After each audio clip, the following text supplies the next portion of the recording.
behind the walls of doubt, a voice was crying out.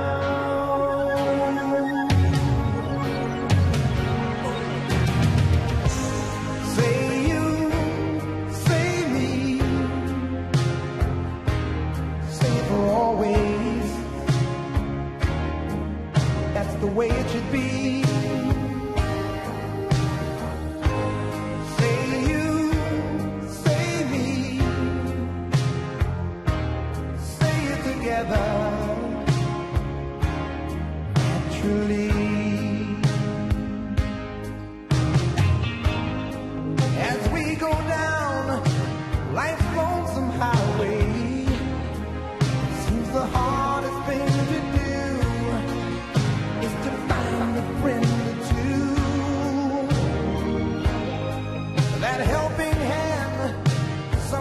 Understands when you feel you lost your way, you got someone there to say, I'll show you.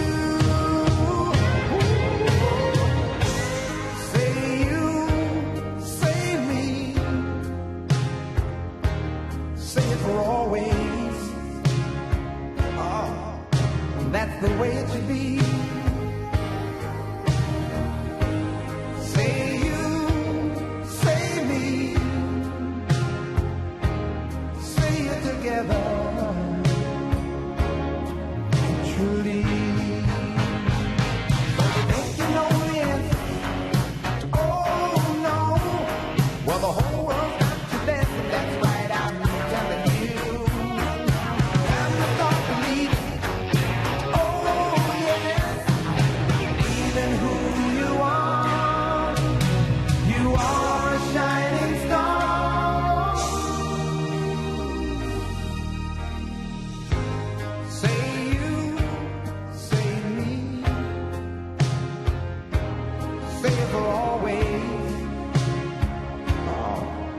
That's the way it should be. Say you, say me, say it together naturally. Say it together naturally.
Okay. Hey, we need everybody to come in from the concession stands, the fire marshal here, until everybody gets in their seats and gets inside. So we're going to make sure we fill this place up. We're already setting a record, but so everybody come, find your seat. Because everybody wants to see the president, right? So please, please, please come in, take your seats, find somewhere to be, get on the floor. The more you get in here now, the more people we can get inside. Don't let everybody outside hanging. So we're getting there close, all right? President will be here any minute. Thank you guys very much. He'll be here any second, okay? Thanks.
Goodbye, Norma Jean.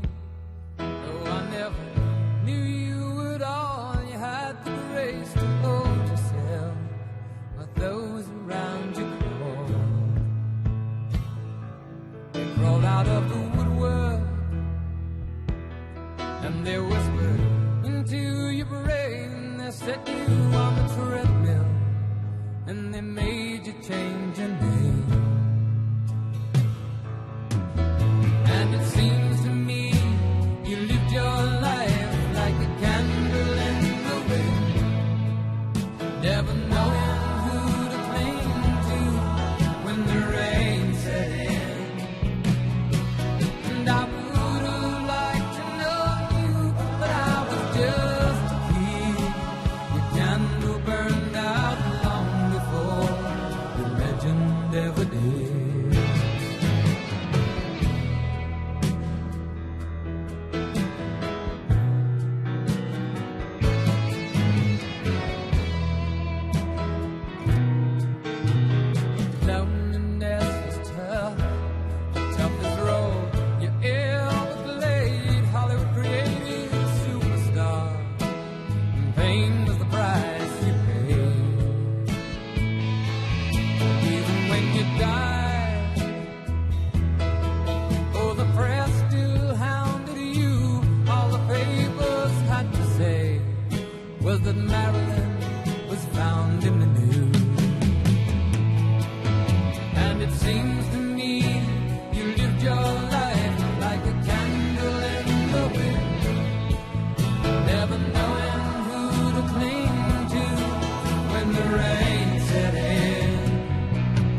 one road. And it seems to me you lived your life like a candle in the wind, never knowing who to cling to when the rain set in. And I would have liked to know you, but I was just a kid. Your candle burned out long before the legend ever did. Your candle burned out long before the legend ever did.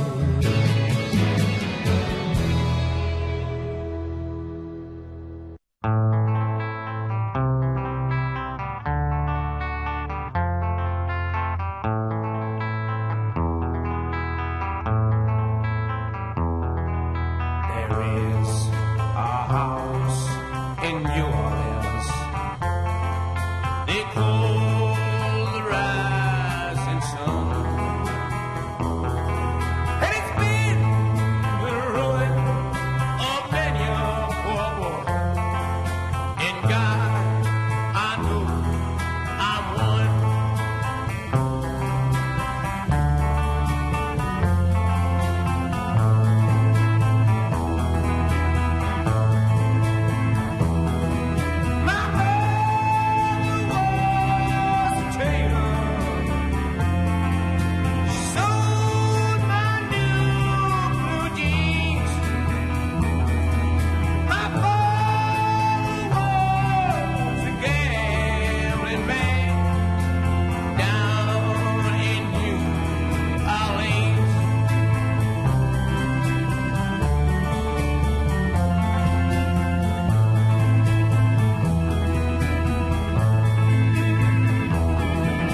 soul of faith.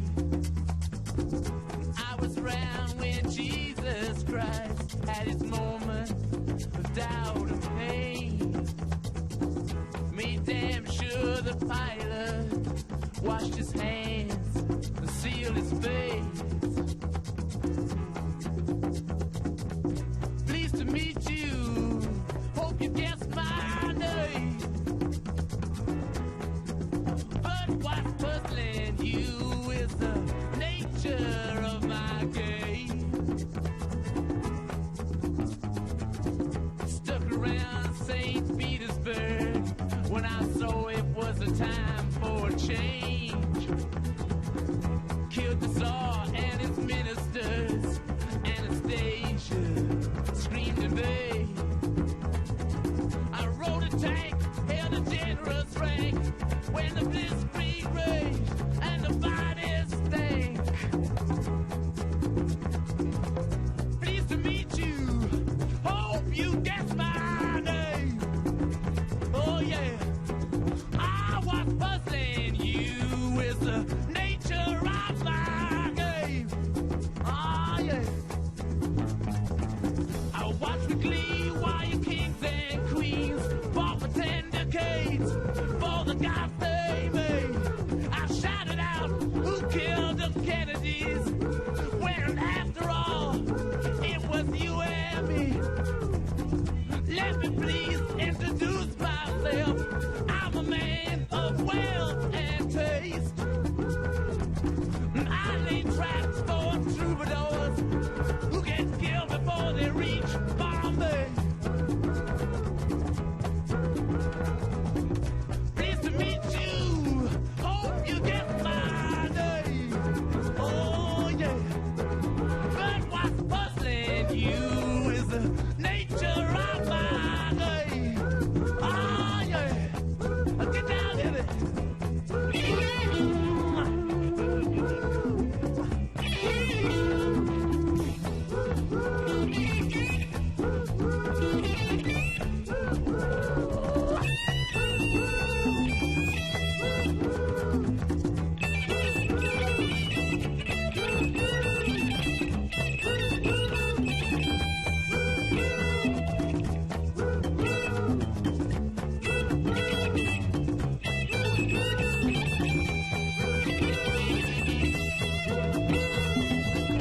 Pleased to meet you, hope you guess my name. Oh yeah, but what's confusing you is just the nature of my game. Yeah. Just as every cop is a criminal and all the sinners saints. As heads is tails, just call me Lucifer, 'cause I'm in need of some restraint. So if you meet me, have some courtesy, have some sympathy, and some taste. Use all your well-learned politics, or I'll lay your soul to waste. Yeah. Pleased to meet you, hope you get my name. Yeah. But what's puzzling you is the nature of my game. Mean it. Get down.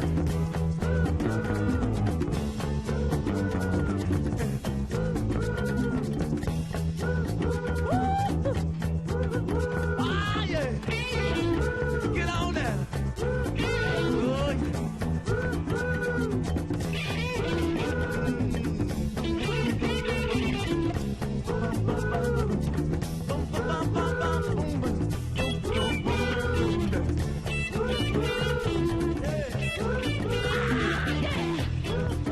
Tell me, baby, what's my name? Tell me, honey, can I get my name? Tell me, baby, what's my name?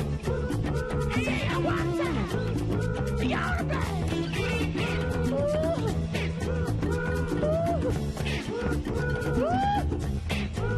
all right.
Take a sad song and make it better.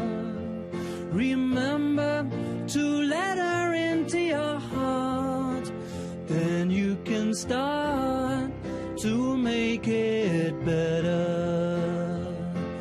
Hey Jude, don't be afraid. You were made to go out and get her.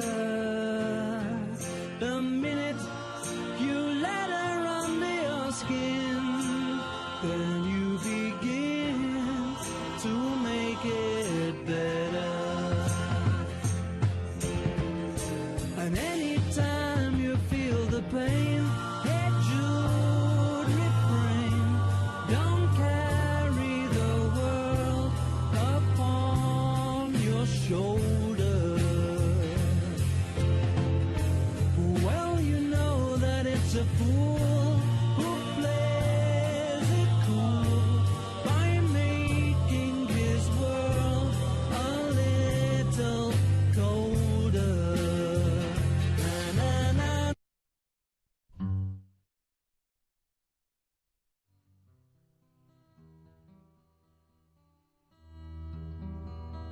Well, you've got your diamond and you've got your pretty clothes, and the chauffeur drives your car.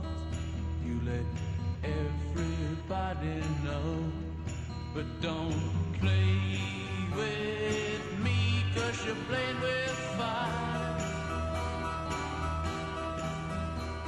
Your mother, she's an heiress, owns a block in St. John's Wood, and your father'll be there with her if he only could.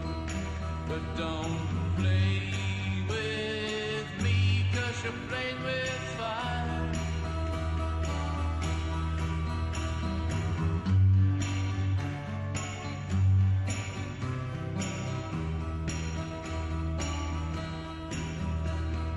Old man took her diamonds and tiaras by the score.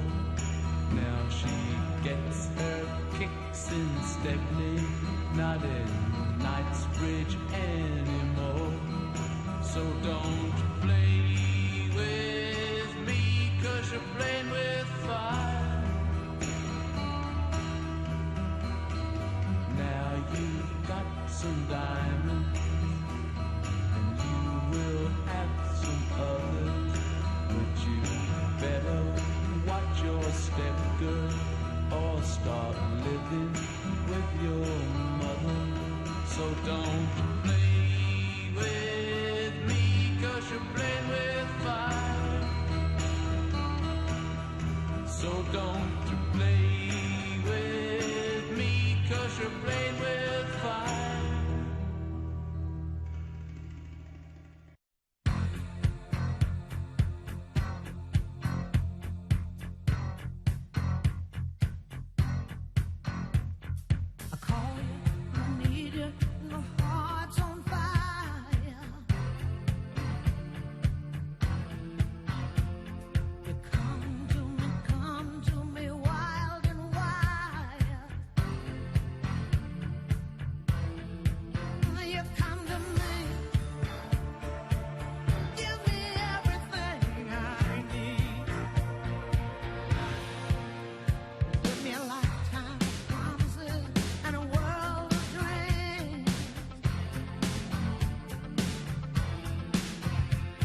every time that I look in the mirror, all these lines in my face getting clearer.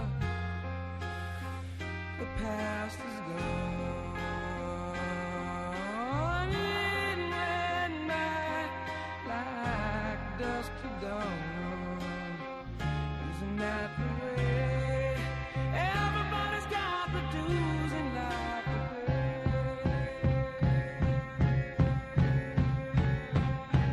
Yeah, I know nobody knows where it comes and where it goes. I know everybody says you got the dues to know how it goes.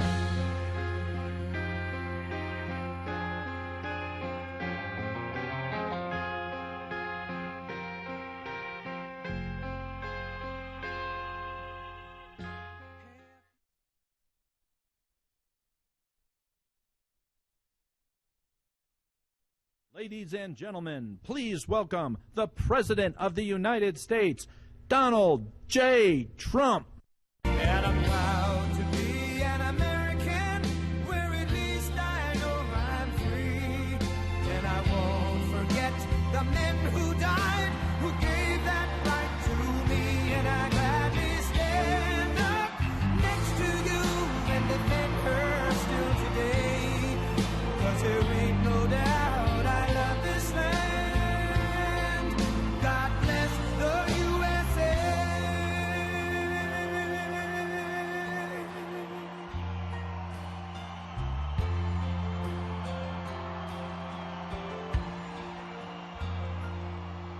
From the lakes of Minnesota to the hills of Tennessee, across the plains of Texas, from sea to shining sea, from Detroit down to Houston and New York to LA, where there's pride in every American heart, and it's time we stand and say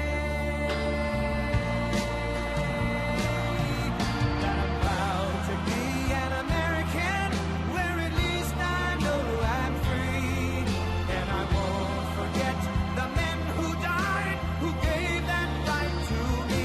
And I gladly stand up next to you and defend her still today. 'Cause there ain't no doubt I love this land.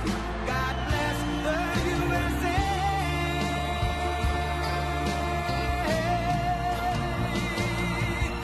And I'm proud to be an American, where at least I know I'm free.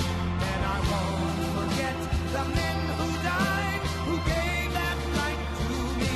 And I gladly stand up next to you and defend her still today.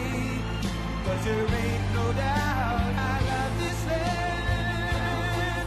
God bless the USA.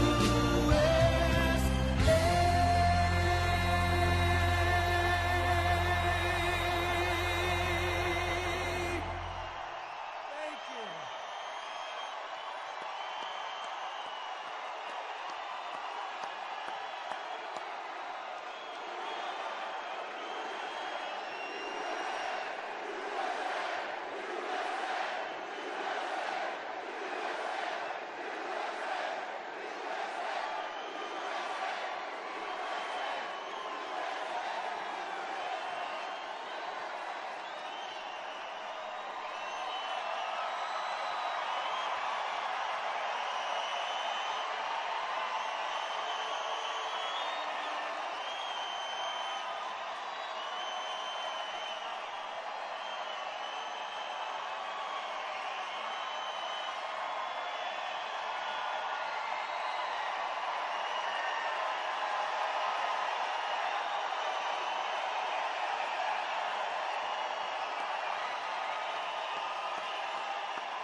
Wow, thank you, New Mexico. Thank you. We love being with you. We love being with you. Incredible people. Incredible people. Thank you very much. And I'm thrilled to be here in Albuquerque with thousands of hardworking, freedom-loving American patriots. Thank you. Incredible.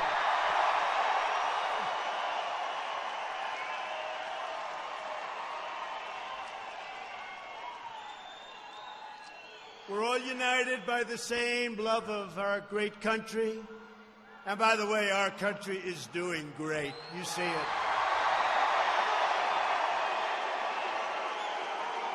The same devotion to family and the same profound faith that America is blessed by the eternal grace of Almighty God.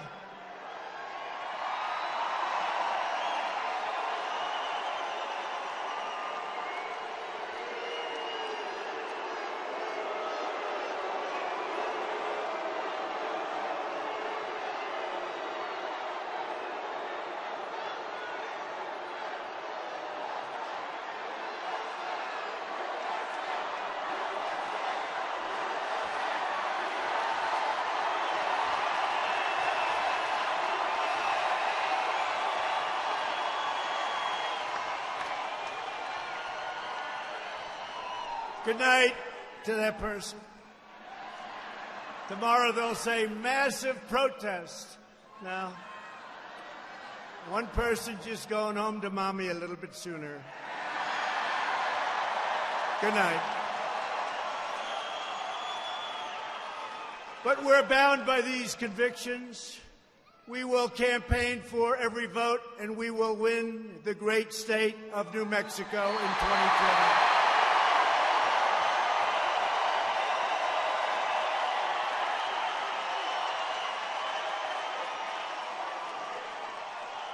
And by the way, you have thousands and thousands of people outside who can't get in. So we love you. We love you. We appreciate it. We try to get the biggest arena we can get, and they're never big enough, frankly. So there's something going on. And I always say 2016, I don't know if there'll ever be another 2016, but right now it's like a great tree or a great plant. You plant it, and it has to take hold. We have to win 2020. We're doing so well. We have to win 2020. And every day, and you know as well as I do, we're battling against the corrupt establishment of the past, and we're achieving historic victories for the American people.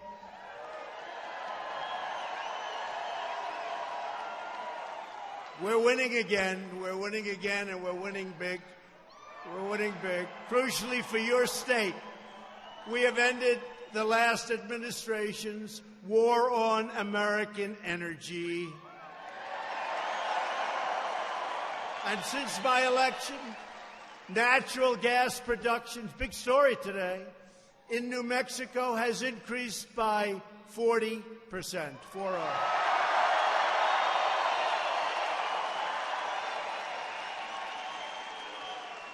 And that means great wages, and it means jobs, and that's why you're breaking every single record in your state's book. Crude oil production in New Mexico has more than doubled and going up a lot higher very quickly. And your state's energy revenues are up by nearly 2/3. Think of that, 2/3. And that's in a short period of time. Give me a little bit more time, okay?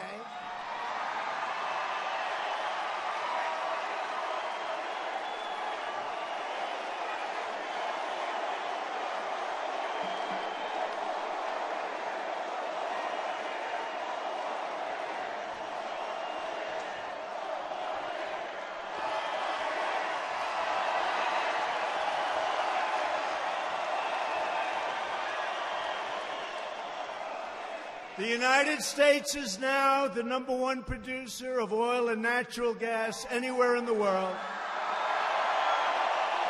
And this means more jobs, higher wages, and American energy independence, which is what we have. You know, a few years ago, if we had a problem, like you saw 2 days ago in the Middle East, we would have been in a panic. Although not if I were your president. We never panic. We don't want to panic. But a few years ago, they would have been in a panic. Today, we got a lot of oil. We got a lot of gas. A lot of oil and gas. We don't have to send too many boats over there. You notice the other day they were saying, we don't see too many American ships anymore. You know why? Because we're independent as we want, and we are now a net exporter of energy. Revenues from energy production provide up to 25% of your state's budget and going much higher in the very near future. And they've generated nearly $1 billion budget surplus in New Mexico. Thank you very much, President Trump. Thank you.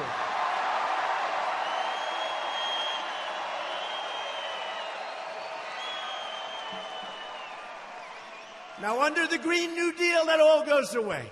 That all goes away. It all goes away. You can forget it. No more cows, no more airplanes, no more trips. A single car, make it electric, single car. You're not allowed to travel more than 162 miles. They'll call us the Hermit Nation. We'll never leave our house. No, it's crazy, but that's okay. I don't want to bring it up because I don't want to do it too early. Maybe they'll change. I don't want them to change. But think of it for you and for Texas and for so many other places. They want to get rid of your energy. I mean, explain that one.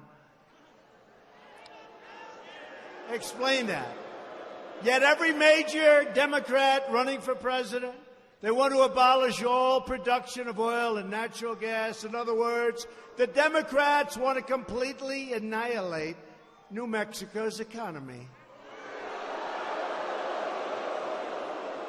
The Democrats want us to be subservient to foreign producers. They want us to be at the mercy of rogue regimes. That's not happening anymore. It's been a long time. It's been a long time. It's not happening anymore. But Democrats will never get the chance because New Mexico will never give them that chance.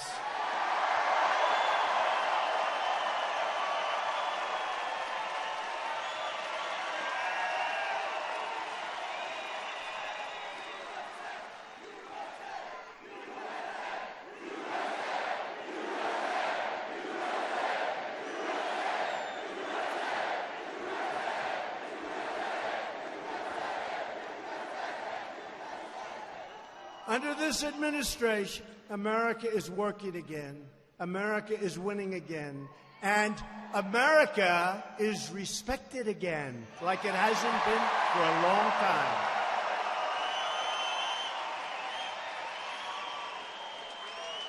And I can tell you because I meet so many of the leaders and their presidents and their kings and their queens and their prime ministers and their everything, dictators every once in a while. Every once in a while, you get a rogue dictator. And I'll tell you, they always start off. Today, I had the Crown Prince of Bahrain. And they come in and they say, "Sir, I'd like to congratulate you on what you've done with the economy of the United States. It's a model for the entire world." They all say it. And earlier today, do we have any baseball fans, right? Right? You know what I'm going to say. But earlier today in the White House, I had the honor of awarding the Presidential Medal of Freedom. That's the highest civilian award to someone who truly embodies the American dream. Baseball legend, the greatest, by the way, the greatest relief pitcher of all time. You look at those records. Mariano Rivera.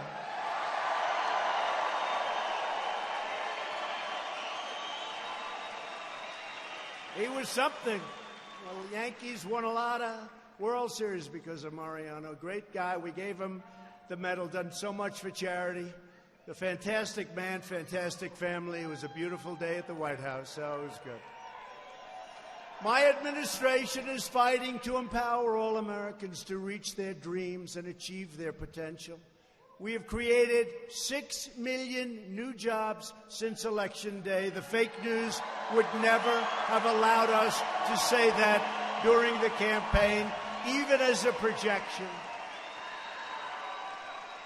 Unemployment recently reached its lowest rate in over 50 years. More than 7 million Americans have been lifted off of food stamps. Nearly 600,000 Americans came into the labor force last month alone. Think of that. Wages in your state, New Mexico, are growing at a rate of much more than 3% a year, which is unheard of. 20 years ago, and I used to say during the campaign, you go back, it's hard to believe, I'm here almost 3 years. Can you believe how time is flying? Can you believe it? I don't know about me, but you look all much better than you did 3 years ago. Right?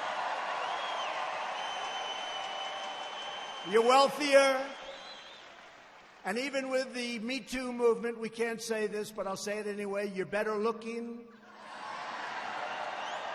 Including the men. Including the men.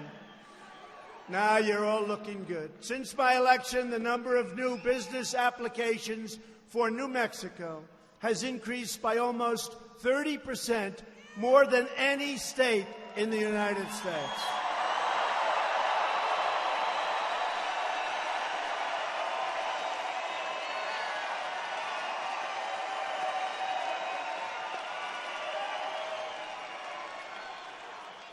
Think of that. More than any state in the United States. So, essentially, that's saying you're in a certain category, which is a very important category. You're doing better than any state in the United States. How do I lose New Mexico? Explain that one, right? How do we lose that one? Now,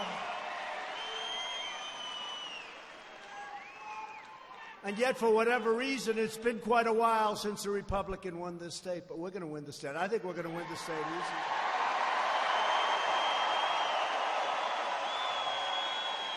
You had to see the people all the way in from the airport. That was a long drive, by the way, 35 minutes. That was a long drive, but all the way in, we had people and they were waving, and I didn't see any negative hand gesture. Right? No, I think we're going to do great here. We're here for a number of reasons, but we're here because we really think we're going to turn this state and make it a Republican state.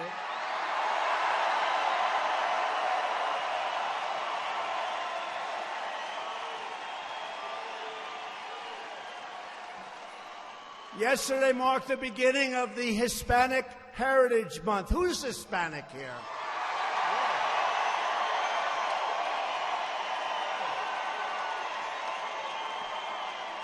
Latinos for Trump. Thank you. Incredible people. But we have much to celebrate. Unbelievable when you think the unemployment for Hispanic Americans is right now at the lowest level ever recorded in the history of our country.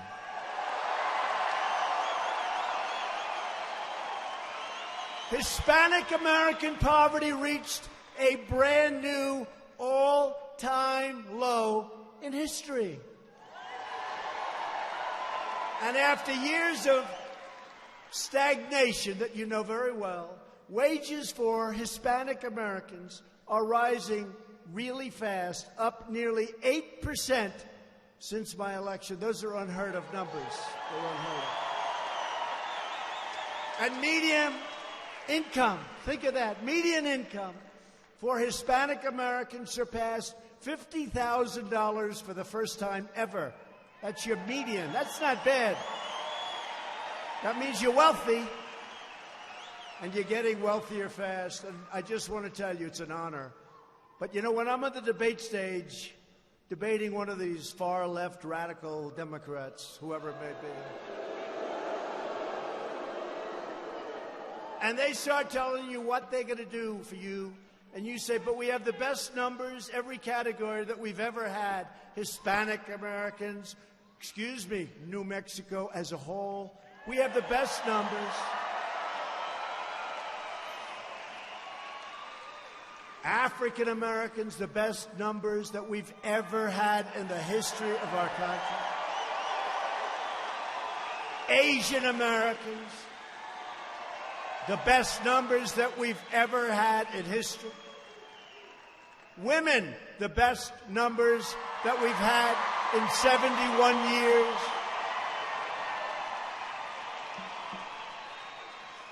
We're working night and day to deliver a future of limitless opportunity for our nation's Hispanic American citizens, including millions and millions of extraordinary Mexican Americans who enrich our society, strengthen our country, serve in our military, and contribute immensely to our shared American family. And I want to just tell you that Mexico is doing a great job for us on the border, and I want to thank the President of Mexico.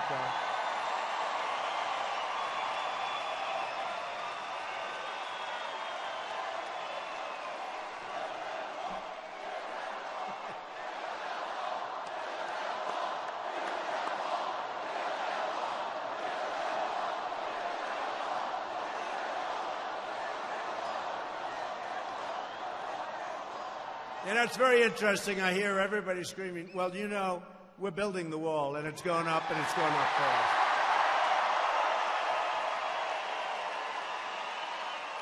And if you think that's easy, with the Democrats who control the House, we have to take it back. But if you think it's easy, but we're building a lot of wall, we'll have almost 500 miles of wall built by the end of next year, and it's making a big difference. 500 miles. But you know, we won a big case 2 months ago in the Supreme Court that allowed us to do what we're doing. This has been, I'll tell you what, ready? Another president would have given up a long time ago. We don't give up. So we're building the wall. The Army Corps of Engineers, we're doing a beautiful job. It's a great structure. It's a great structure. You're going to have to really want to get over that wall to do it. But you know, it was very interesting because not too long ago I saw where the Hispanic American, the Hispanics, were up with me in a poll, 17%. And everyone said, how is that? How is that? How is that? 17%. Up by 70%. I won't even tell you what the final number was because they won't believe it. But you're going to see what the final number. But you know why? Because the Hispanic Americans, they understand they don't want criminals coming across the border. They don't want people taking their jobs. They want to have that security, and they want the wall. They want the wall.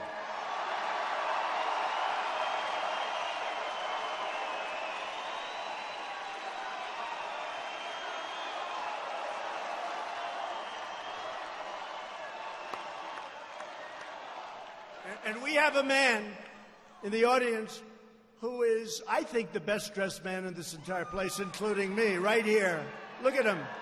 Come here. Look at him. Look at this guy. And he's been to a couple of rallies, too, haven't you, huh? We have some people, a group of people the other day. You know, we had a victory in North Carolina that was unbelievable, 2 of them. One of them, it was going to be very, very close. Here's another one of my friends. Thank you. I like that beautiful red tie you're wearing. But we had a victory, 2 victories, North Carolina, where one was 17 points down 3 weeks ago. We got involved. We started sending out lots of different social media messages. We did a couple of little robocalls, but the big thing, we did a speech the night before. The turnout was beyond belief. And instead of being down by 17 points, he easily won the election, 4,000 or 5,000 votes. Dan, thank you, Dan.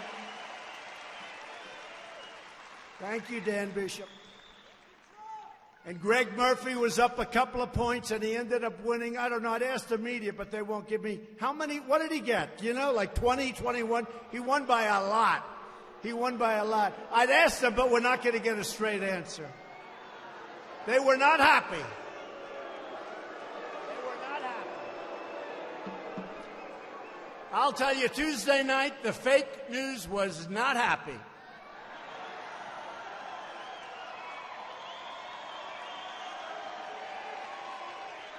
You know, they had their studios all built.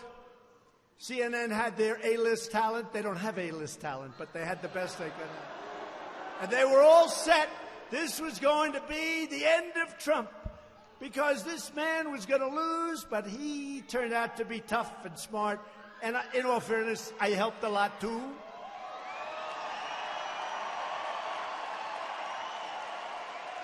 And toward the end of the night, they started dismantling that studio. Probably would have been there for 4 weeks. This is the end.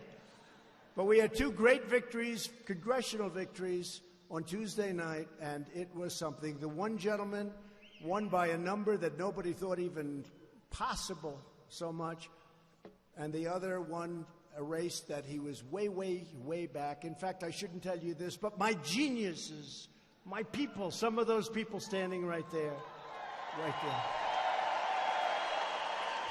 Some of them right there. They said, "Sir, don't get involved in that race, sir. You can't come back from 17 points, sir. It's too much." I said, "But, you know, I really like the guy. I think he's great. Let's give it a shot." They say, "Sir, if you lose, they will never, ever, it'll be much worse." I said, "Let me tell you, I know them very well. Whether I help him or don't help him, it's going to be the same. It's going to be a disaster. So let's help him." And we campaigned and we worked hard, right? They said, "Don't do it, sir. Don't do it. Please don't do it, sir. It'll be very embarrassing." I said, "No, I don't mind being embarrassed. I don't mind being embarrassed."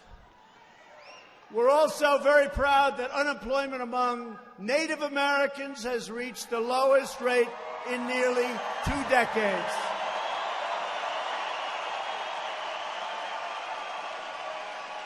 And we're building an amazing future for citizens of every background, race, religion, color, and creed. And that's what we have. That's what we have. Race, religion, color, and creed. But the radical left Democrats want to demolish everything that we've gained. They want to raise your taxes. They want to bury you in regulation. They want to take away your health insurance, 180 million Americans. They want to erase American history, crush religious liberty, indoctrinate our students with left-wing ideology. And left-wing Democrats want to confiscate your guns and eliminate your God-given right to self-defense. You know that. As your president, I will never allow them to take away your liberty, your dignity, your Social Security.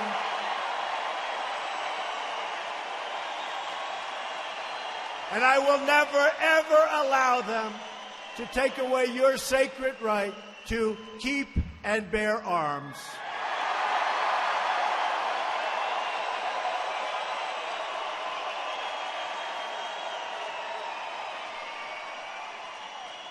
The left tries to threaten, bully, intimidate Americans into submission. They use Democrat prosecutors and phony congressional committees whenever they can. They'll do whatever they can to demean you, to libel you. They try to blacklist, coerce, cancel, or destroy anyone who gets in their way. Look at what they're doing today to Justice Kavanaugh. Look at what they're doing.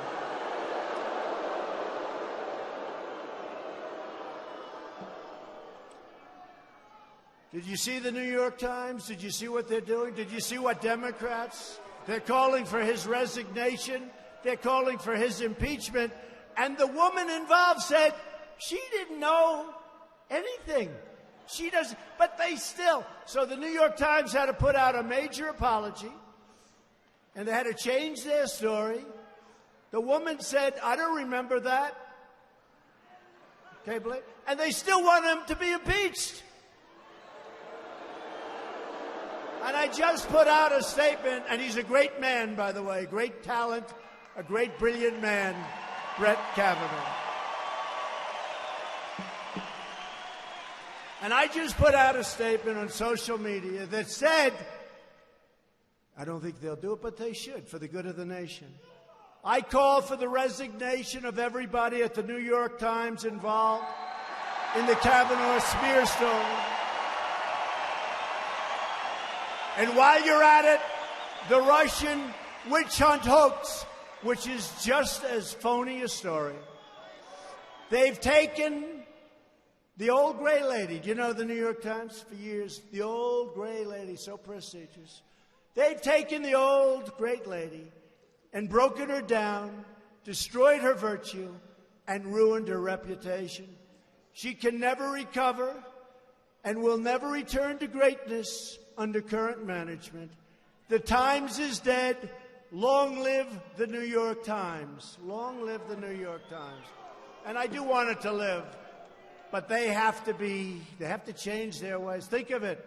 They wrote a story about somebody that said, she doesn't remember this. Can you even believe it?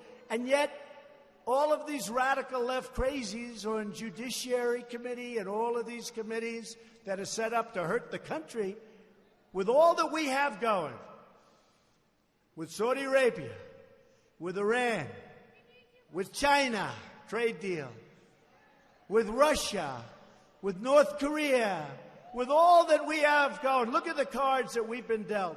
Lucky we won the election in 2016, believe me.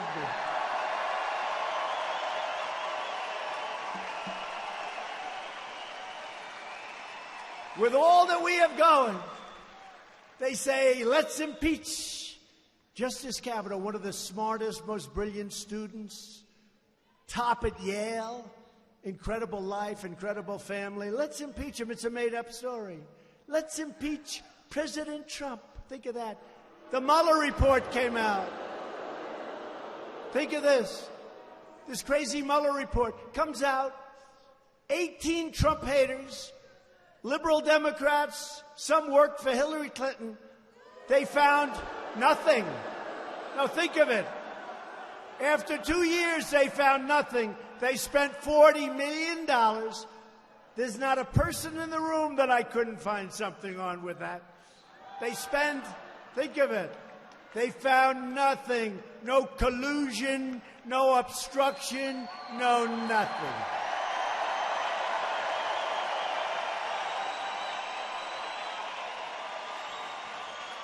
To stop the far left's campaign of destruction, you must vote Republican, and you're going to get the chance very soon. We're joined tonight by many terrific Republican leaders, and somebody that's done an incredible job. She ran Michigan for me, and as you know, for the presidential races, Michigan hadn't been won in decades, and she kept saying, could you come back, sir? I didn't know who she was. I said, who the heck is the woman in Michigan that keeps asking? She said, sir, if you keep coming back, you're going to win Michigan. Hasn't been won in decades. And I won Michigan. Remember that great, great night? November. That great, great night. Donald Trump has won the great state of Michigan, and they were going crazy on television. They were going, that was not a good night for certain people. Remember the couple of people that were crying?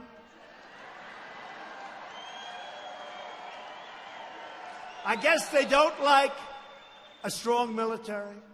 They don't like cutting regulations. They don't like low taxes. They don't like right to try, right to try. All these things we've done. For the vets, we got choice. We got choice for the vets. Choice. Everybody said it was impossible. We've rebuilt our military. I told the story for the first time today. A general came into my office, and my first few weeks, you remember, it was a little dangerous out there. President Obama left us with a few beauties, right? And I said to this general, you better be prepared because this is looking like it could really be conflict. And he looked at me and he goes, sir, we have very little ammunition. I said, say it again. And I want to tell you, the words very little he didn't use because it was less than that. And I said, I never want to see a president in a position like that where we may have conflict and a general looks at him and said, we have very little / no ammunition. I never want a president of the United States to be in that position. And since then, 3 years, $700 billion we've spent, then $716 billion, and now $738 billion. And our military is by far the greatest in the world. There's nobody that even comes close.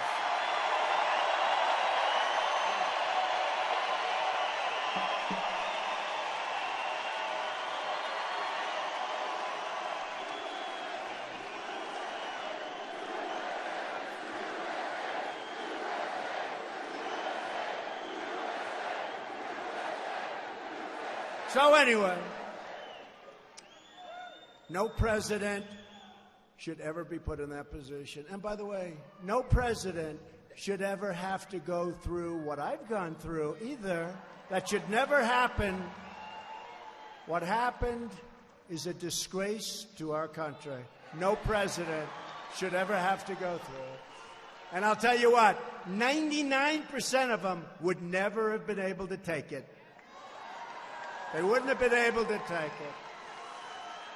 But we won the great state of Michigan, and now we're doing really well because we've moved a lot of car companies. I tell Japan, sorry, big deficits with all these countries. We're changing it, but you got to get car companies. We're building car companies now in Michigan. They're not going to be leaving for lots of other countries, including China, including Mexico. They're going to stay home, and they're going to pay you a lot of money, and everybody's going to be happy. But Michigan's doing great. And Ronna McDaniel was the Republican Party chair of Michigan. So when we won the election, I said, let's get the woman from Michigan to run the RNC. And she has done an incredible job. Thank you, Ronna.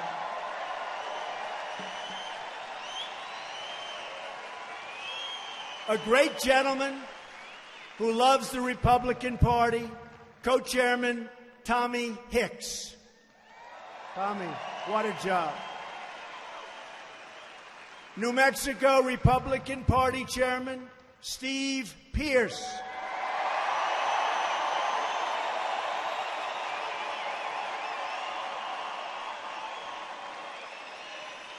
My friend and a really talented guy, he just gets the hell knocked out of him all the time. Brad Parscale, what a job he's doing. Brad, great job, Brad. Great job. And another great friend of mine, somebody that was on CNN and they didn't like him because he was too positive on Trump. Can you believe it? He happens to be Hispanic. He happens to be Hispanic, but I've never quite figured it out because he looks more like a wasp than I do. So I haven't figured that one out. But I'll tell you what, there is nobody that loves this country more or Hispanic more than Steve Cortez. Steve. Thank you, Steve. Nobody loves the Hispanics more. What do you like more, the country or the Hispanics? He says, the country, I don't know.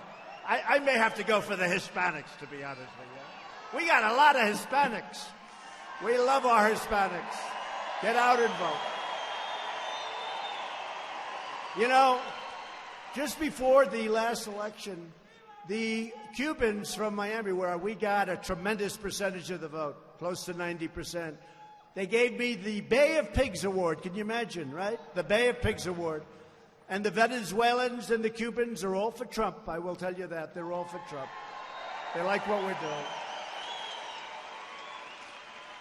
With the help of, and Steve, I want to thank you very much, by the way. And you were incredible on CNN, and now you'll get a real job, okay?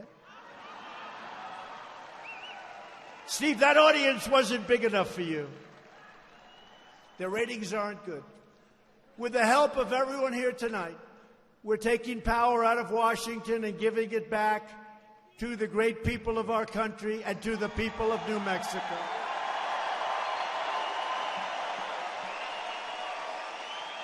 We've cut a record number of job-killing regulations, saving the average American household $3,000. We passed the largest package of tax cuts and reforms in American history.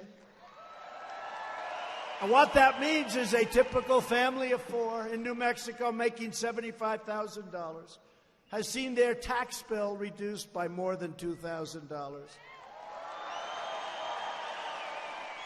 And it's one of the reasons that as the world is not doing great, you look at Europe and you look at Asia, and China's not doing too well. Must be honest with you. Worst year in 57 years, I'd say that's not good. But I hope they still like me. And we've taken in tens of billions of dollars worth of tariffs. And we've given those tariffs, and by the way, China's eating the tariffs. They're devaluing their currency. The prices are very similar. They're eating the tariffs. And out of the tens of billions, we gave our great farmers because they were targeted by China. Because China knows, very smart, that the farmers love Trump, and Trump loves the farmers. I said to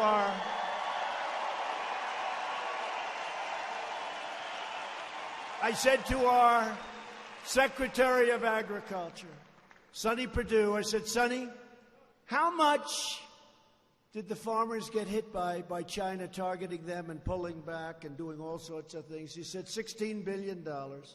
I said, that's okay. We'll take $16 billion out of a much, much, much larger number. We're going to give it to the farmers so that they're even. And I tell you, the farmers do love Trump. They do love Trump.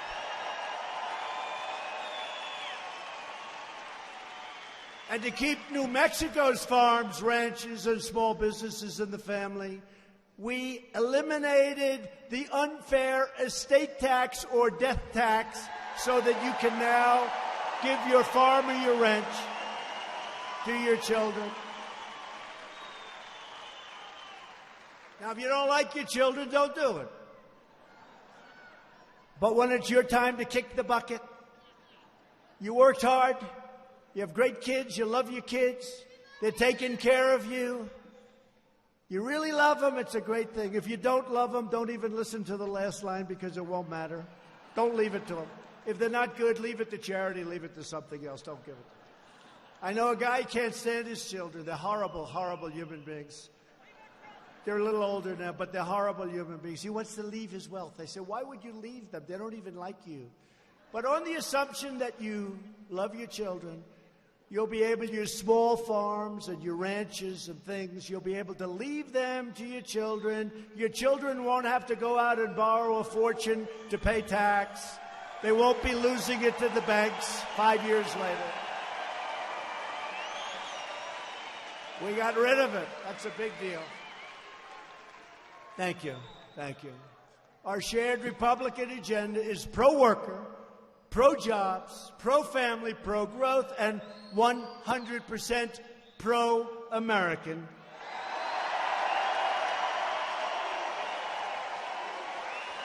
For many decades, our leaders put global interests and special interests ahead of your interests. You know that. In New Mexico, you know exactly what I'm talking about.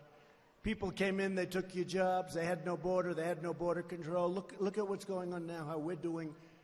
I mean, honestly, I mentioned the president of Mexico. We have today 27,000 Mexican soldiers on the border protecting our country, and I'll take it.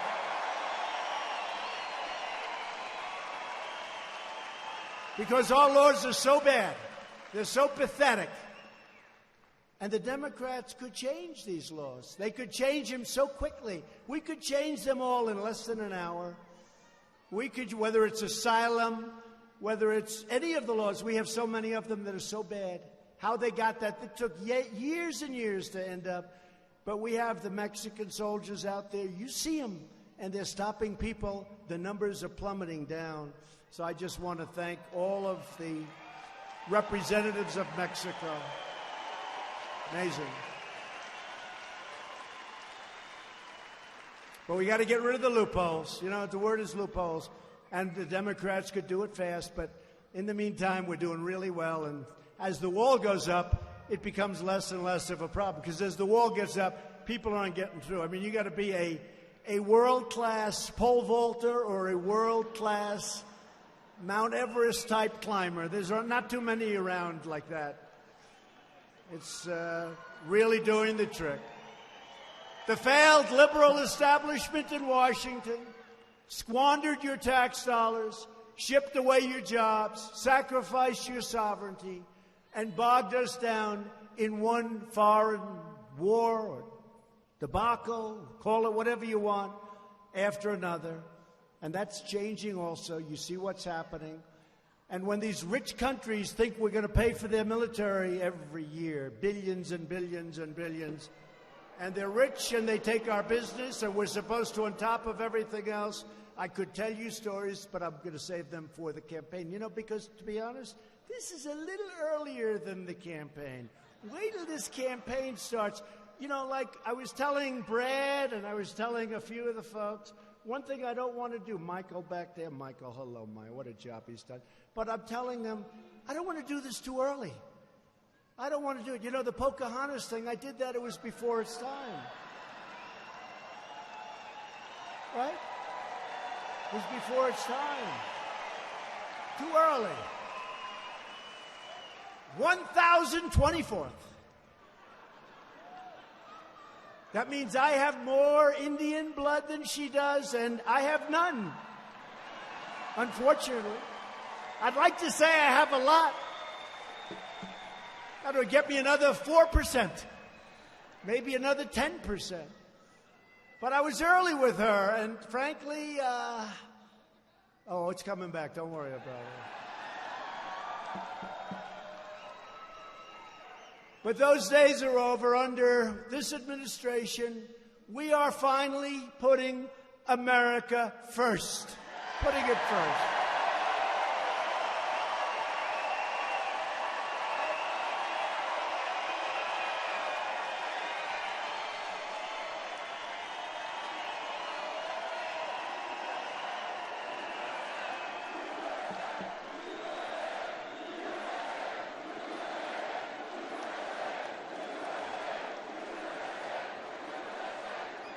We're reversing decades of calamitous trade policies that ravished our industries and devastated communities all across our land. You see the factories, empty buildings, empty hulks. Some have been demolished. Some have been reconverted into senior citizen housing and housing.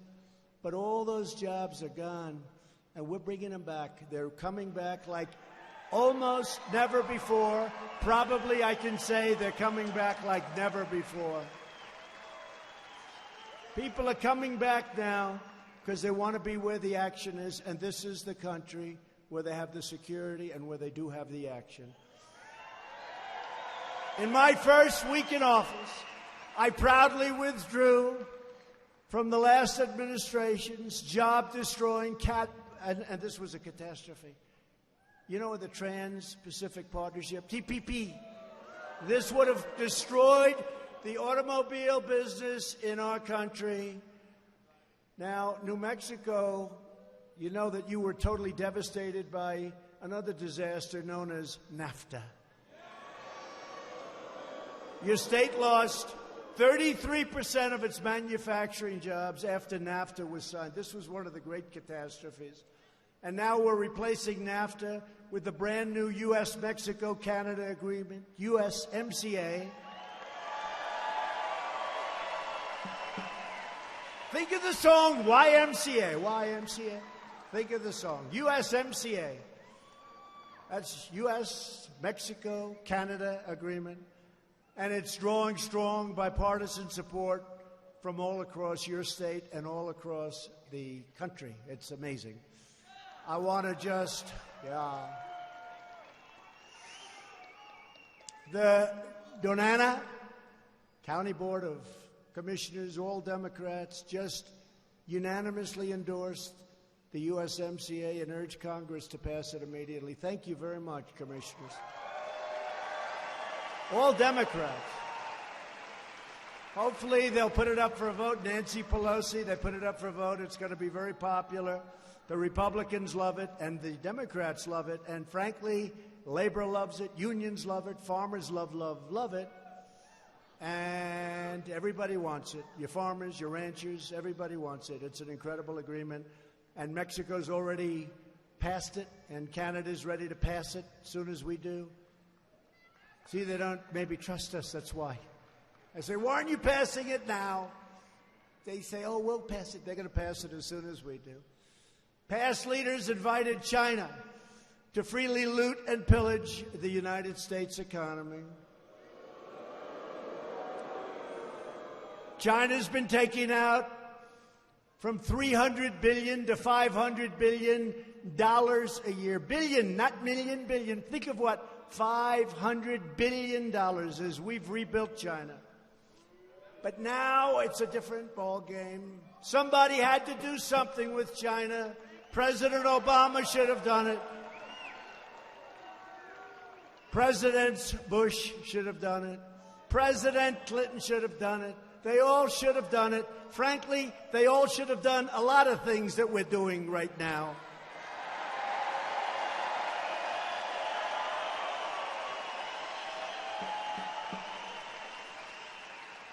So if you look at it, nobody did it, so I'm doing it, and that's what's going to happen, and we're doing well.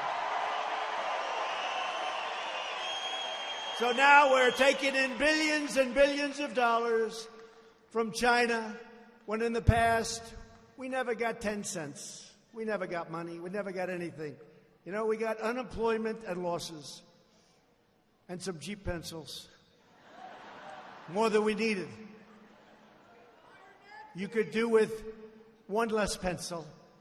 Following decades of outsourcing and offshoring, our jobs and factories are coming back home where they belong.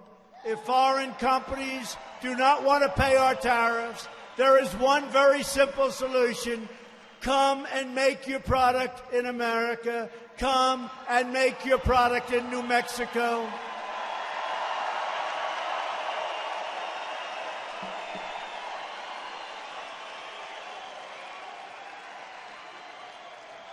And by the way, I'm just seeing this great group of people, the spirit. Is there any place in the world that's more fun or more exciting than a Trump rally? Really? Is there any place? And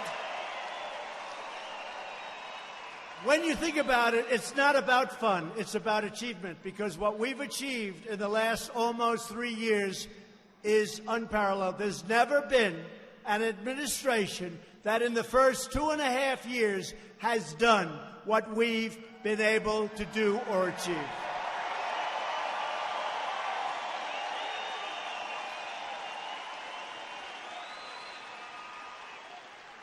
In a few short weeks, we'll be up to 180. Sounds impossible. Federal judges, including Court of Appeals judges.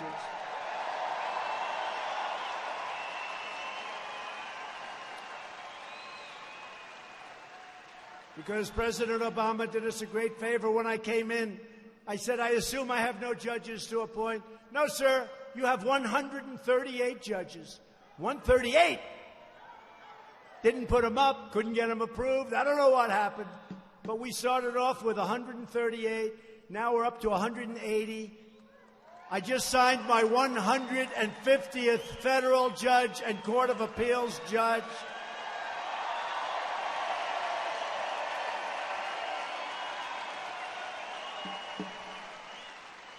And we already have two great Supreme Court justices, Gorsuch and Kavanaugh.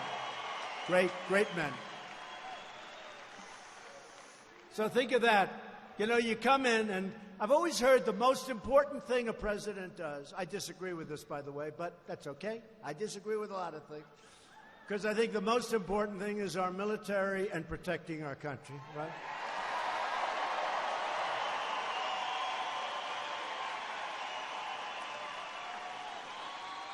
But if you listen to the so-called Washington elite, now why are they elite?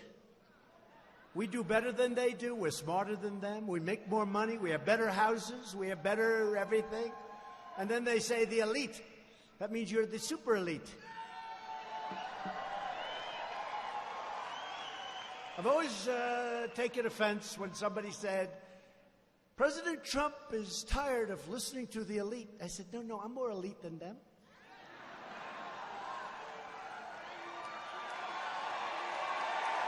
Well, I think so. I mean, if we go by the old standards, better houses, better schools, made much more money, lived better, had everything going, and then I decide to run for president.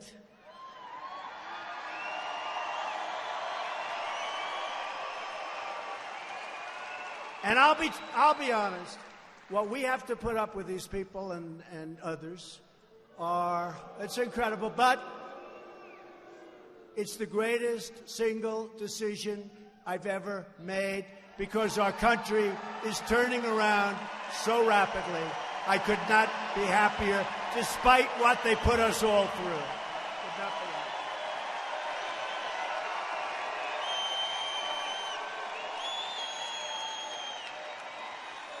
After years of building up other countries, we're finally building up our country. Isn't that nice? It's time to finally take care of our own. And we're also aggressively combating the opioid epidemic, which is horrible. And as a result of our nonstop efforts and billions of dollars invested, last year we saw the first nationwide decline in drug overdose deaths, and it was a very big decline in nearly 3 decades, 30 years. And at the center of America's drug crisis, this is where the Hispanics know it better than anybody. People said, oh, the Hispanics won't like a wall. I said, I think they're going to love it. They won't like border security. I think they're going to love it. You know why? Because you understand it better than other people. But at the whole center of this crisis is the drugs that are pouring in, and you understand that when other people don't understand it.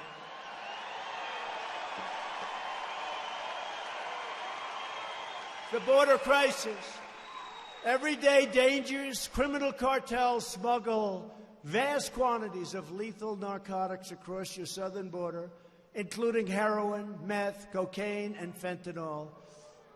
And we're stopping them now. You see the kind of numbers. We're getting millions and millions and millions of dollars worth. We've had some shipments where it could kill half of the country. Some of the fentanyl and some of the bad, really bad stuff, if it were distributed, could actually has the power to kill half of the country.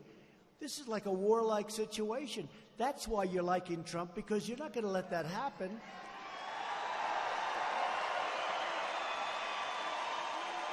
If you want to stop the drug smugglers and the human traffickers, how about the human traffic?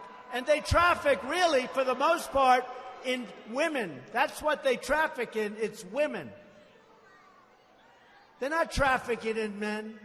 They capture women and they bring them across the open borders, and they don't go through ports of entry where you have guards standing there with guns and rifles and everything else. They go out into the desert areas and they hang a left or they hang a right and they come in. But now when you have a wall, they can't do that, right? You can't do that.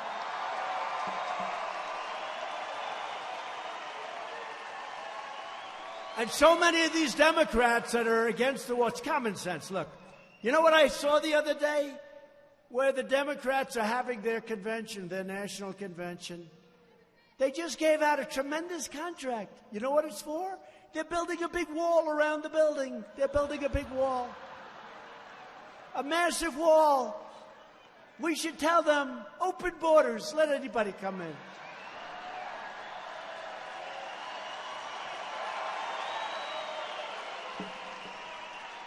And a few years ago, almost every one of these, they're on tape.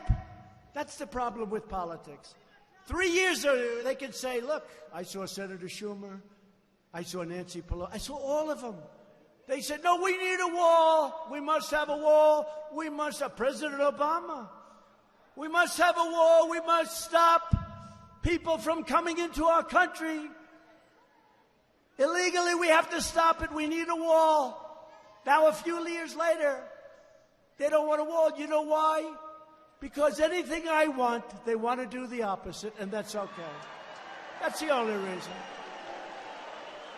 But if you want to stop the drug smugglers, human traffickers, and vicious MS-3 gang members, which we're taking out every year by the thousands and getting them the hell out of our country because of ICE.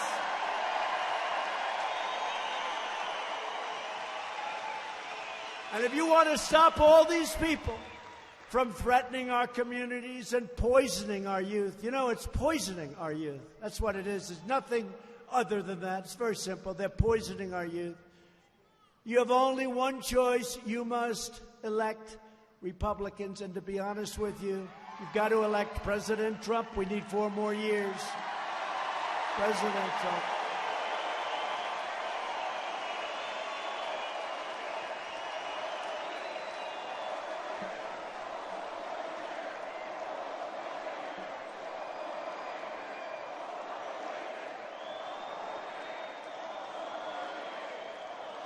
How about these phony Democrats? They started with Russia, Russia, Russia. That turned out to be a fraud. That turned out to be a fraud. Then they went to race. Do you believe that one, race? I'm the least racist person in this room.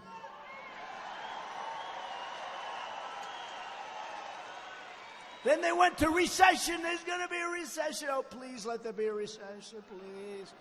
Because we have a better chance of defeating him if there's a recession. And unfortunately, the stock market's only a few points from its all-time high, which we've broken on, I think it's well over 100 times. We broke the all-time record.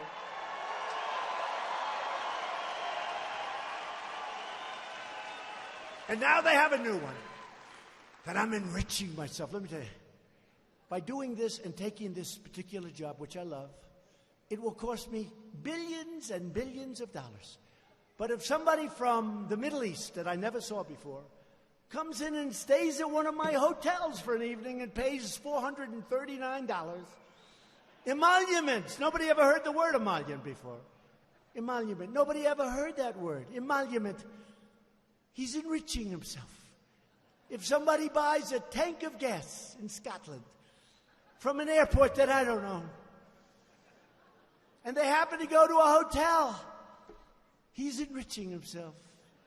Like 20 people. I'm going to lose billions of dollars, and that's okay. I expected to do that when I did it. I didn't know what would happen if I lost. Can you imagine? Supposing I lost, and we would have had the same basic rhetoric. I mean, winning was great. Supposing, I'm doing all the things, I'm telling you all the same sort of things. Supposing I didn't make it, I'd have to go around, I would have lost and lost billions. Then I would have been really unhappy. But I'll tell you what, I expected that when I did this, in terms of opportunity, in terms of certain places, they can never do as well when you have this kind of rhetoric. They can never do. So I'll lose billions of dollars, always expected. They say I enrich myself because somebody's going to stay at my hotel. It doesn't work that way, folks, and these are very, very dishonest people, and they know it. So they've given up on every other hoax, but it doesn't work that way.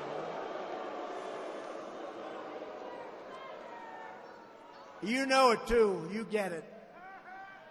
The Democrat agenda of open borders places vast burdens on your communities and your schools and your hospitals and public safety, all at the expense of hardworking New Mexico families and throughout our country.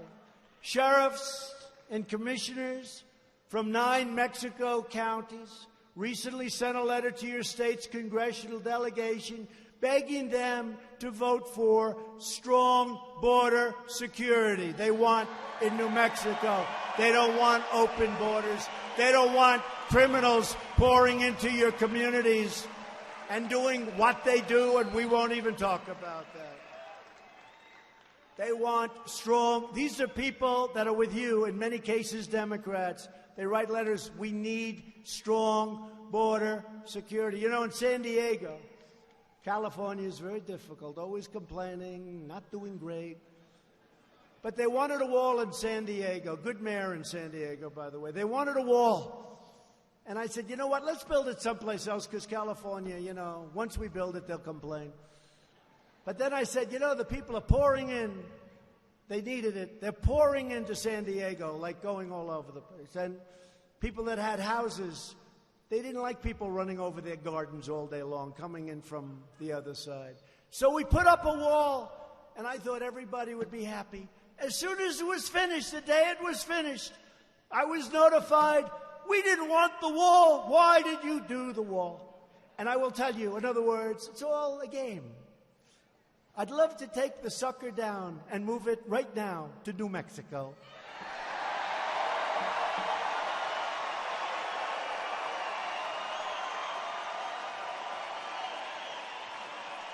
And if I did that, they'd go crazy and they'd say, please, sir, don't do that. Please, please. The same people that are saying, we don't want a wall. Why did you put up a wall?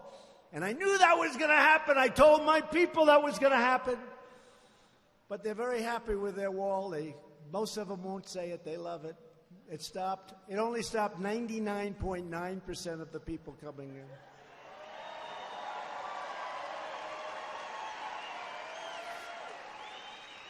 And the only reason I'm not moving it to New Mexico is that it would cost more money to move it than to build you a brand new, beautiful wall. So I'll give you a brand new one.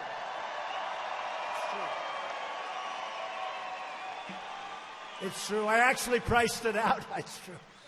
Oh, these contractors all my life I've been dealing. They can find a way to make money. Sir, it'll cost more money to move the wall than to build a new one. They have it. But the commission, your commissioners wrote, I quote, our communities do not have the resources nor the budgets to handle the massive influx of immigrants we are experiencing. This is your commissioners writing to us in Washington. Our scarce resources are in danger of being rapidly depleted to the point that we will be unable to effectively care for our own citizens, you, and our existing homeless populations, many of whom are American veterans, right? So Democrats put illegal aliens before American citizens. Republicans believe that we must take care of our own citizens first. I'm sorry.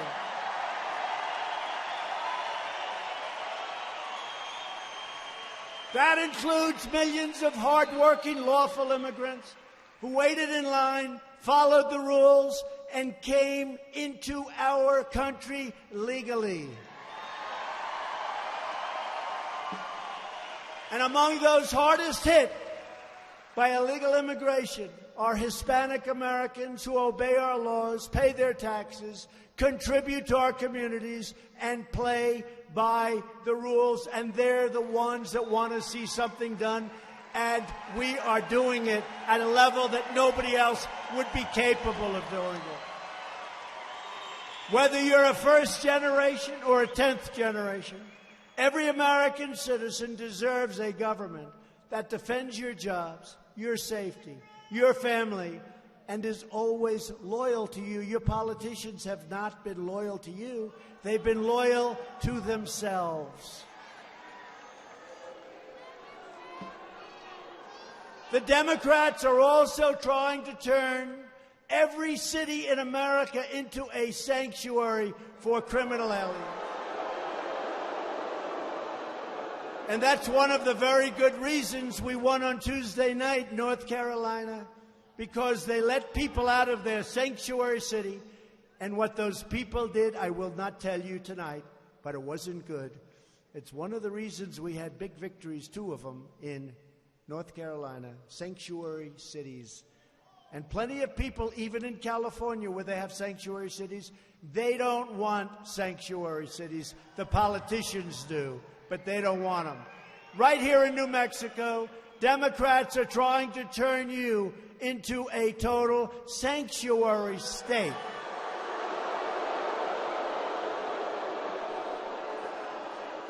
Creating a safe harbor for dangerous criminal aliens and gang members that sanctuary policies release from jail. Now think of it. They want to make your whole state a sanctuary state. So when MS-13 comes in, and I told you before, we take them out by the thousands, and they're tough. They're tough. But our ICE folks are even tougher. There's nobody tougher.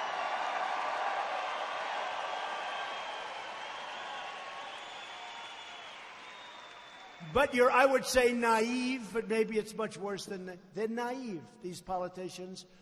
The naive politicians, they don't want ICE to come in. They don't want to take these criminals out.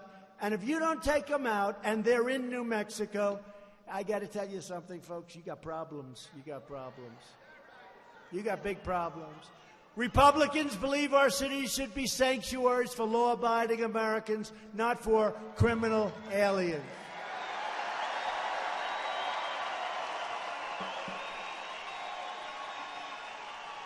And Republicans will always support the heroes of ICE, Border Patrol, and our great law enforcement.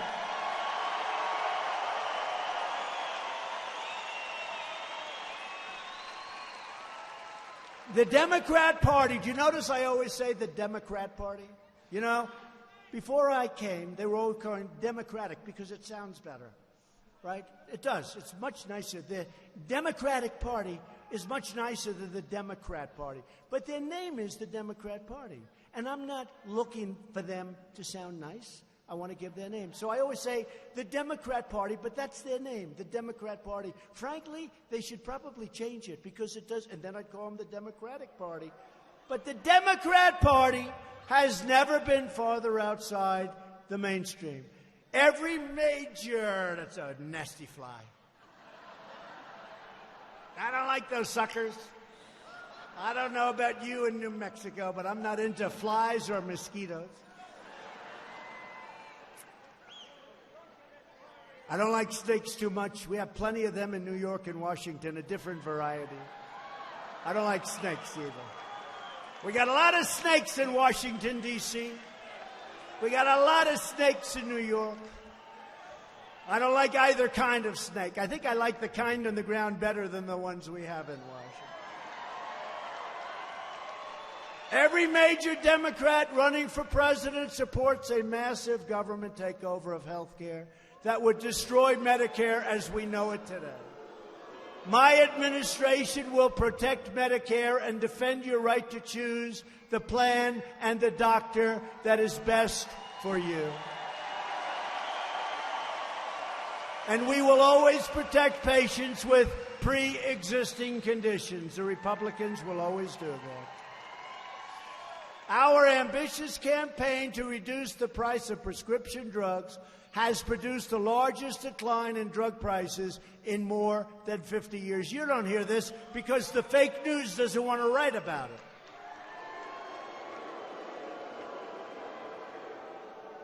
You know, sometimes I'll have a news conference about something that's so good. And I'll say, you know, I'll call my wife, First Lady. First Lady. People love our First Lady.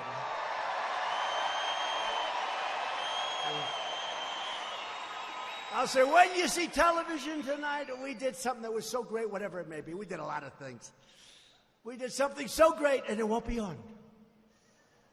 But if there's something that's just slightly negative, or even if it's good that they can turn negative, that's what they like best. Take something good and turn it negative. It's breaking. We have breaking news. We have breaking news.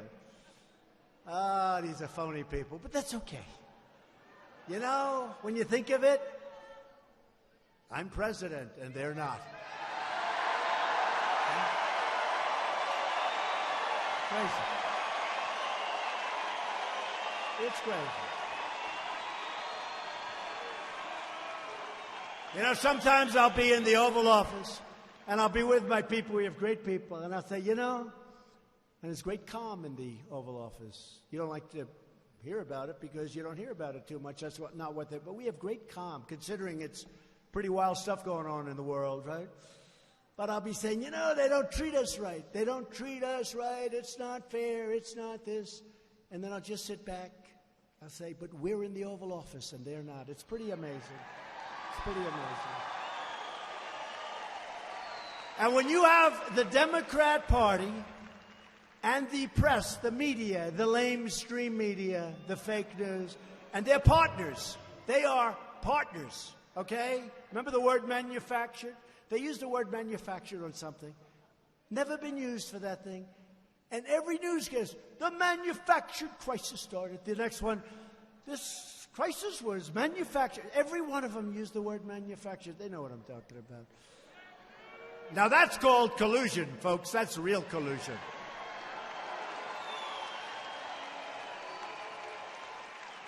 No, you have that, and so you have the Democrats, you have the media, they're partners. Then you have the deep state. We're getting rid of a lot of them. I'll tell you, we're finding them left and right. Boom. You take a look at what, I'll tell you what, you take a look at what we're doing with all of the things. I'm not going to get into detail, but you know what I'm talking about. Clean the swamp. That's the ultimate cleaning of the swamp.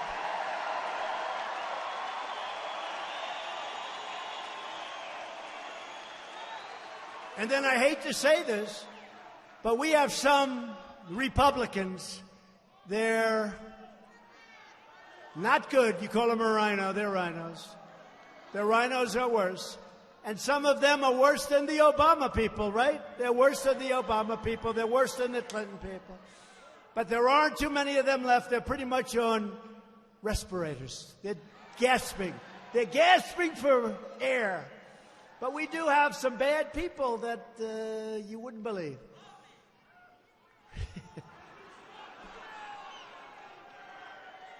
I didn't hear you. What did you say? What? I didn't hear that. Virtually every top Democrat also now supports late-term abortion, ripping babies straight from the mother's womb, right up until the moment of birth. And that's why I've asked Congress to prohibit extreme late-term abortion, because Republicans believe that every child is a sacred gift from God.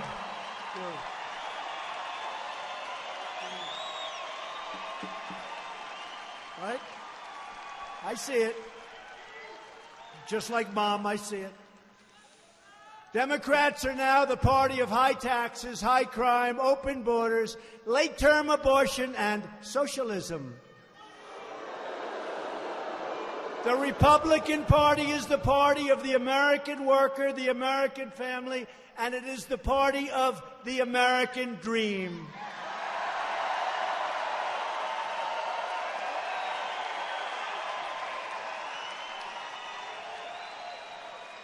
We've achieved record funding for the U.S. military.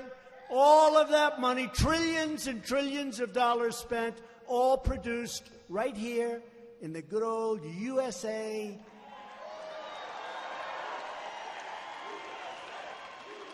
And I have to tell you, New Mexico, I know you're going to like this, a lot of those trillions, because, you know, when you do the 716 and the 730 and the 700 billion, all of a sudden you're in trillions, and I can save a lot of lines when I just say trillions. A lot of that money is going to be spent in a state-of-the-art military equipment that's being used at Holloman Air Force Base, White Sands Missile Range, Kirtland Air Force Base, and many other vital New Mexico military installations that are going up as we speak. That's also jobs But more importantly than even jobs, incredible what you've done for the military in New Mexico is incredible, and we've remembered. But we're pouring a lot of money into New Mexico, and that means a lot of good things. And we're investing in our nation's nuclear security, including right here in New Mexico, and Sandia National Laboratories and Los Alamos National Laboratory.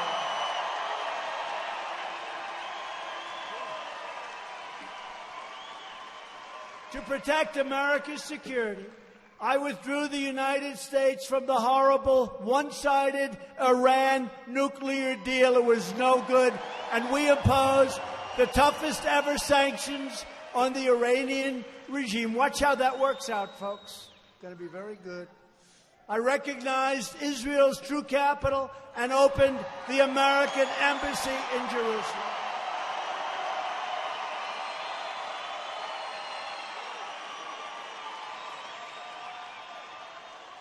And don't forget what I did for Israel with respect to Golan Heights. Don't forget, right? For years you watched as your politicians apologize for America. Now you have a president who is standing up for America, and we are standing up for New Mexico.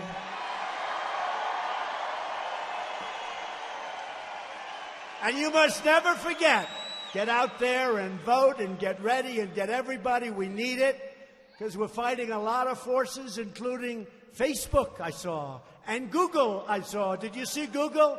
He said, I may have lost 2 million to 10 million votes, according to this character that worked at Google, right? And we still won. How the hell did we win? Everybody was against us. How did we win? How did we win? This is a Google executive. From 2 million to 10.5 million votes. And we won. I don't know. We must be doing. I will say this. That happened, and people came from the valleys. They came from everywhere. They came from places that nobody's ever talked about before. And it was the forgotten men and women. But the truth is, I know these men and women, and they're the most incredible men and women in this country. They really are. They just never had anybody they really wanted to vote for, or at least for a long time. They didn't want to get out there. They said, oh, boy, is this the best they can do? I mean, in all fairness, I don't want to go too early here. Look at the field. Did you watch the debate the other day? We've got almost 350 million people. I'll take it. That's the best they can do. We'll see. We'll see. You never want to get too cocky. Somebody said, in the great state of Texas, Donald Trump is down 2 points to Buttigieg. Buttigieg! They're phony polls. You know they have phony polls. I told the story the other night. For 6 months, I was hearing that I'm going to lose the state of Texas, and friends of mine from Texas that look just like these guys. Wait. See the two guys with a hat? They might even be better looking. They look just like, and they're on to say, I don't know about you, but I know a lot about Texas. And Donald Trump is not going to be losing the state of Texas. Remember that? See, they don't say it's in play. They're too smart. They say Texas is in play. And Utah, they said, was in play. All these are in play. In play means we can lose them, right? It's a better term, though, because this way they can't get skunked, but they can get skunked with me. So what happens is on that beautiful election night, was that one of the greatest, coolest nights ever? Well, you know, they can never call a victory unless you absolutely have it. And unless you're winning by a lot. This is 6 months. Texas is in play. You know, he could lose Texas. I keep saying, I go to a stadium, we sell out to thousands of people, lines that are miles long. I mean, and every friend of mine says you're going to win by a lot. So they announce 8 o'clock, whatever time. The polls in Texas are closed. Donald Trump has won the state of Texas.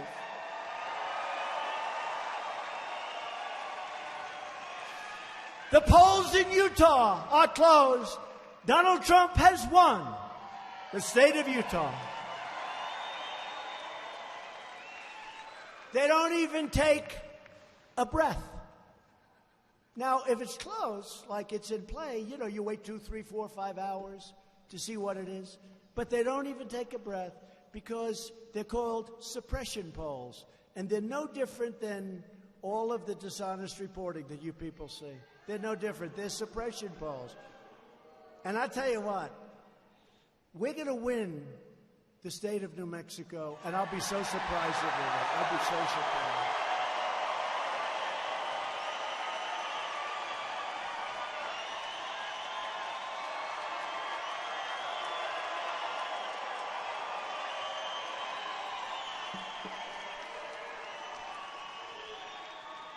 No, we're going to win New Mexico. You know, when I came here during the last election, came here little, because I was told very hard to win, and I came here little, but I saw great spirit. But I didn't really have a track record because, you know, I never did this stuff before. So I said I was going to cut your taxes, I did. I said I was going to cut your regulations, I did, more than any president in history, and they've been there for many years. I've been there for 2 of them. And I think the regulation cutting, like the waters of the U.S., that was another beauty where you couldn't build a house, you couldn't farm your land.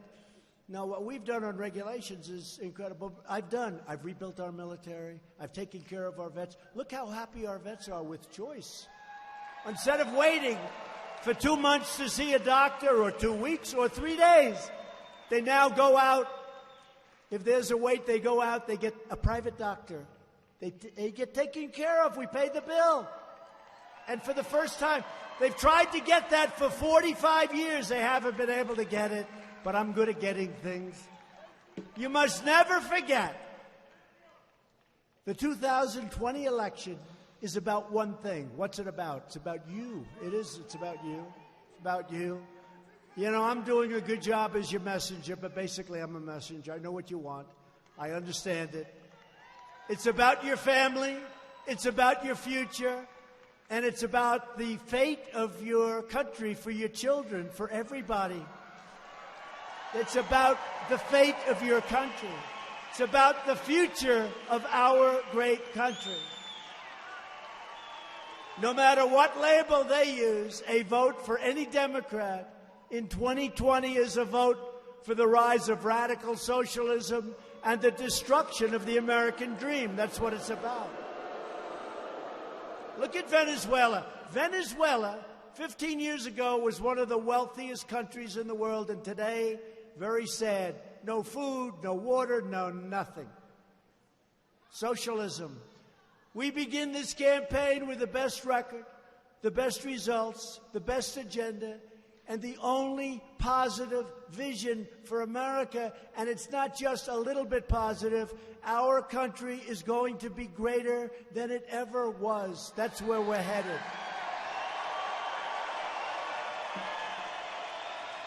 Together, we will help millions more citizens know the dignity of work, the pride of a paycheck, and the satisfaction of a job really well done.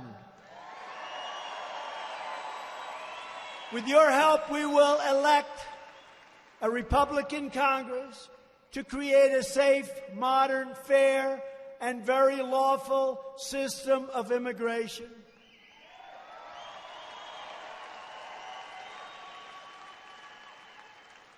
And we're going to have a lot done anyway. We already do have a lot done. You saw the figures last week. But we're doing it the hard way. It would be so much easier with a little stroke of the pen.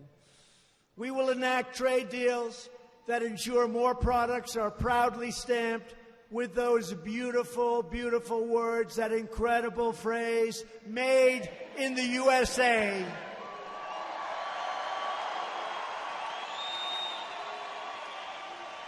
We will achieve new breakthroughs in science and medicine, finding new cures for childhood cancer, and ending the AIDS epidemic in America within 10 years. And we've already started that program. It will happen. We have the medicine. Nobody even knew that. The AIDS epidemic in this country will be gone within 10 years. We've already started the process. It's been funded. It's been funded. Who would have thought that?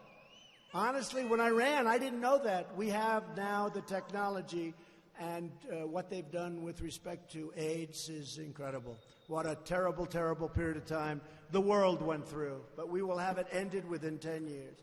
We will defeat the effort to drive up the cost of houses, cars, health care, light bulbs, right? They took away our light bulb. I want an incandescent light. I want to look better, okay. I want to pay less money to look better. Does that make sense? You pay much less money and you look much better. And on top of that, with the new bulbs, if they break, it's considered a hazardous waste site. It's all gases inside. And you're supposed to bring it back to where you bought it in a sealed container. Give me a break. I asked the people, the professionals, well, what do people do when it breaks? Because they break all the time. What do? Nothing. They throw it away. So a lot of people didn't know. They didn't understand.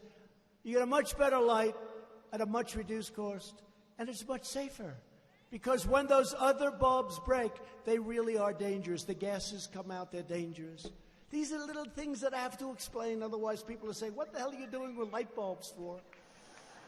And we're trying to do the same thing with cars. Cars have so much junk on them now.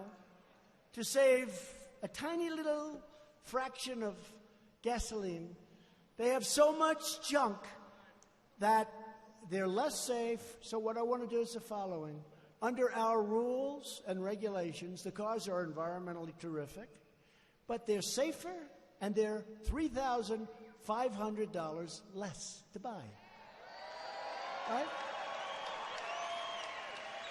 And the reason they're safer is because they can be a little bit heavier. Makes sense, right? They can be a little bit heavier. I mean, they make them now like paper mache. Somebody touches them and the entire car collapses. When somebody hits me, I want to be in as close to an army tank as possible.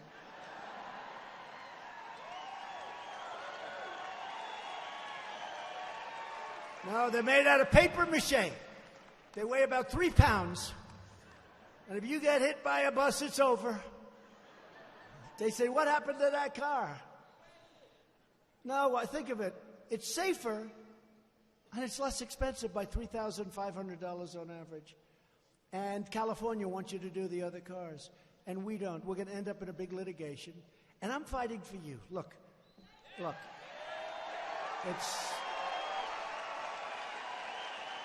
It's not the kind of thing most presidents would be fighting for because they say, let them pay more. Let it be unsafe. They listen to the environmentalists, and I'm an environmentalist. I believe in the environment. I want the cleanest water on the planet. I want the cleanest air. I want a lot of things. You know, right now we have the cleanest air that we've ever had in this country. But what are they going to do about China and India and Russia and other countries that are spewing stuff? What are we doing about them? We're going to keep our suit nice and clean. But, you know, the universe is so big that when you talk about China, the USA, India, you talk about these different places where a lot of bad stuff comes out, right? It's so big that it's right next to each other. It's right next to each other. Does that make sense, right? It's right next to each other. So what are they going to do? We want to have the cleanest water and the cleanest air. We will defend privacy. We will defend free speech, free assembly, religious liberty, and we will always proudly defend your Second Amendment, and we're doing it now.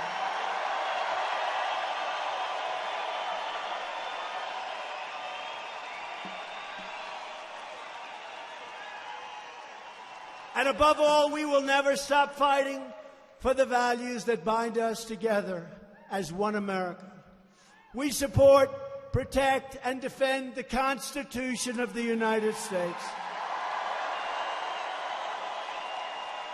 We stand with our incredible heroes of law enforcement. We believe in the dignity of work and in the sanctity of life. We believe that mothers and fathers, not Washington bureaucrats, know best how to raise their strong, beautiful families in their loving and wonderful communities. We believe that children should be taught to love our country, honor our history, and always respect our great American flag.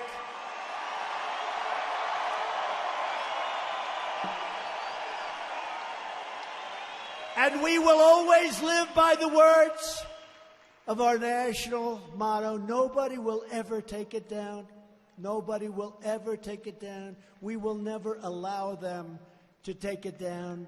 In God we trust.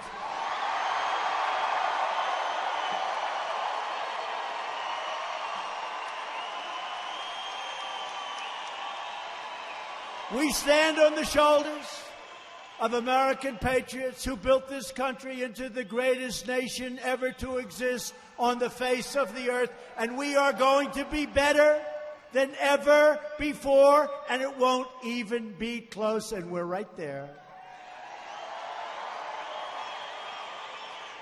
Our ancestors crossed the oceans, settled the continent, tamed the wilderness, revolutionized industry, pioneered scientists, won 2 world wars, defeated fascism and communism, put a man on the moon, and built the most exceptional country in the history of the world.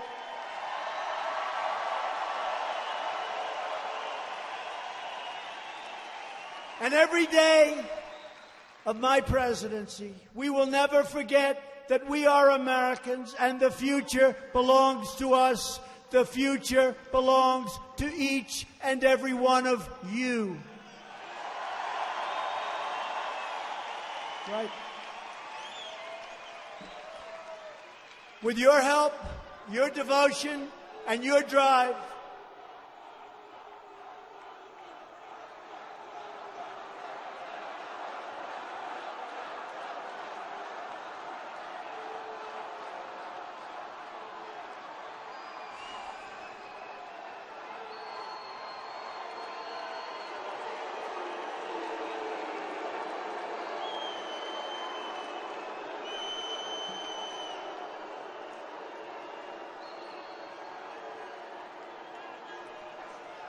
gee,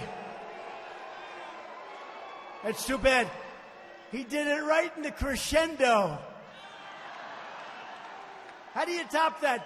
I'm just ready. The big, beautiful crescendo, and this character's going back home. It's all right. It's 2 people tonight. Remember when they say massive protests at the Trump rally? 2 people.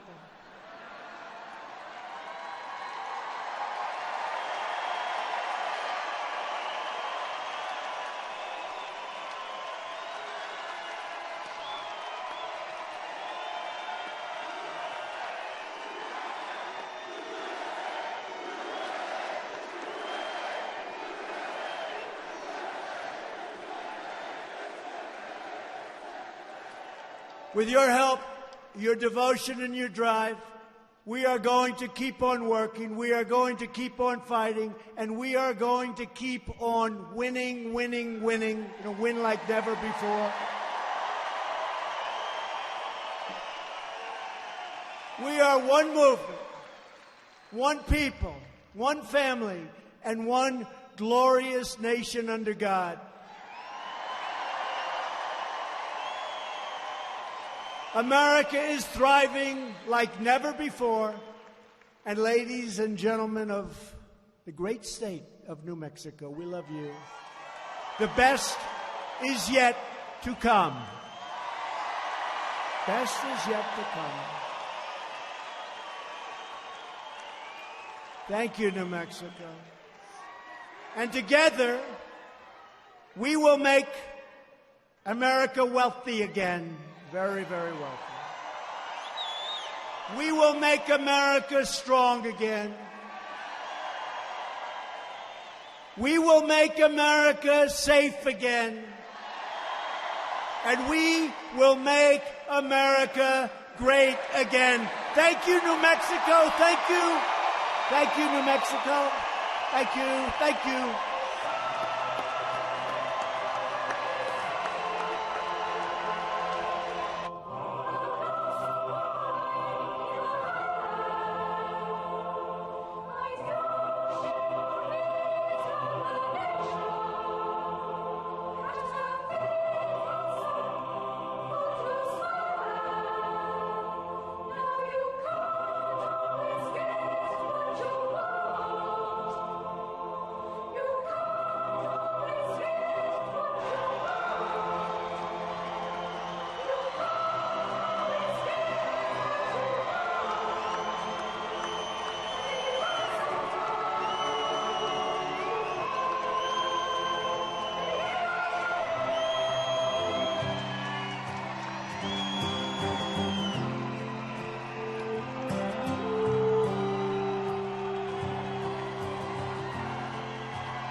At her feet